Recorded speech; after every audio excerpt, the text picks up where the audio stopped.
السلام علیکم friends, welcome back to my channel.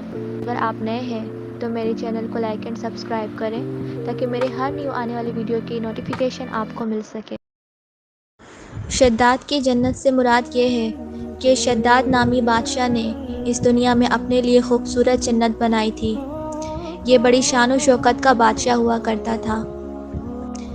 اس نے اپنے وقت میں تمام بادشاہوں کو اپنے جھنڈے کے نیچے جمع کر کے سب کو اپنا مطیع فرما بردار بنا لیا تھا، یعنی اپنا غلام بنا لیا تھا۔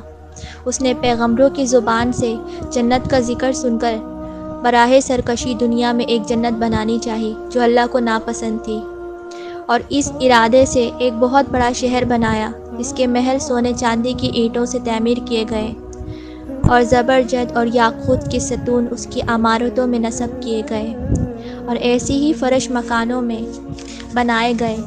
سنگریزوں کی جگہ آبدار موتی بچھائے گئے۔ ہر محل کے گرد جواہرات پر نہریں جاری کی گئی۔ قسم قسم کے درخت زینت اور سائے کے لگائے گئے۔ الغرض اس سرکش نے اپنے خیال سے جنت کی تمام چیزیں اور ہر قسم کی عیش و عشرت کے سامان اس شہر میں جمع کر دیے۔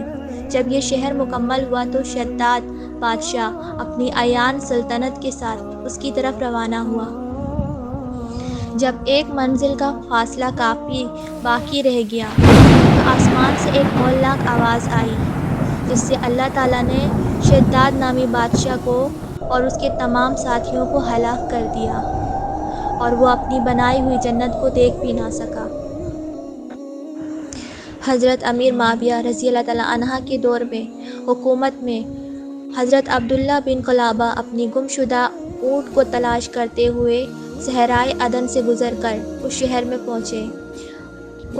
پہنچے جہاں شداد نامی بادشاہ نے جنت بنوائی تھی، اور اس کی تمام زینتوں اور آرائشوں کو دیکھا، مگر وہاں کوئی رہنے بسنے والا انسان نہیں تھا۔ یہ تھوڑے سے جواہرات وہاں سے لے کر چلے آئے۔ جب یہ خبر حضرت امیر معاویہ رضی اللہ عنہ کو معلوم ہوئی تو انہوں نے عبداللہ بن قلابہ کو بلا کر پورا حال دریافت کیا، اور انہوں نے جو کچھ دیکھا تھا سب کچھ بیان کر دیا۔ پھر حضرت امیر معاویہ رضی اللہ عنہ نے قاب احبار کو بلا کر دریافت کیا کہ کیا دنیا میں کوئی ایسا شہر موجود ہے؟ تو انہوں نے فرمایا، ہاں، جس کا ذکر قرآن مجید میں بھی آیا ہے۔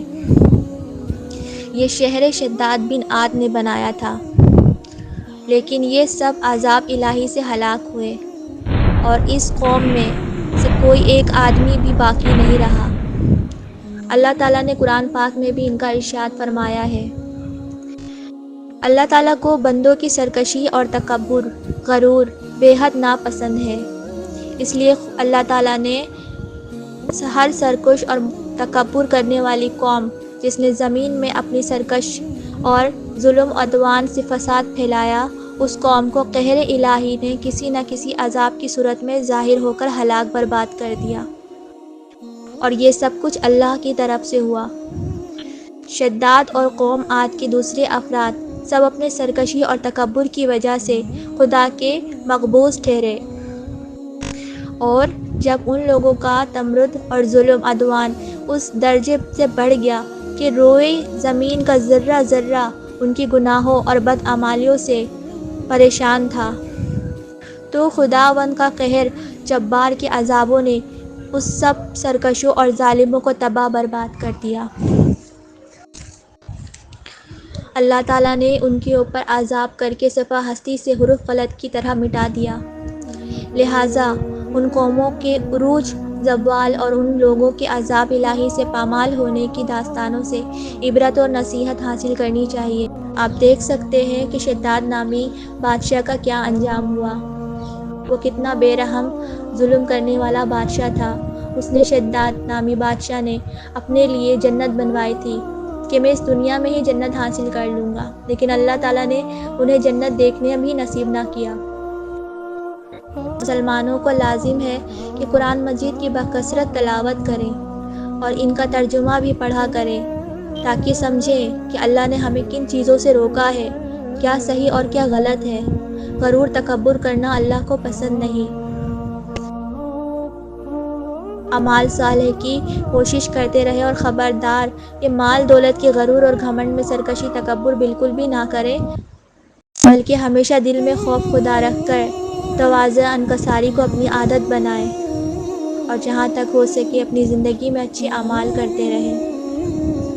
تک کے لیے اتنا ہی۔ اگر آپ کو میری یہ ویڈیو پسند آئی ہو کیجیے گا لائک اینڈ سبسکرائب تاکہ میری آنے والی ہر نیو ویڈیو کی نوٹیفیکیشن آپ کو مل سکے۔ مجھے دیجیے اجازت، اللہ حافظ۔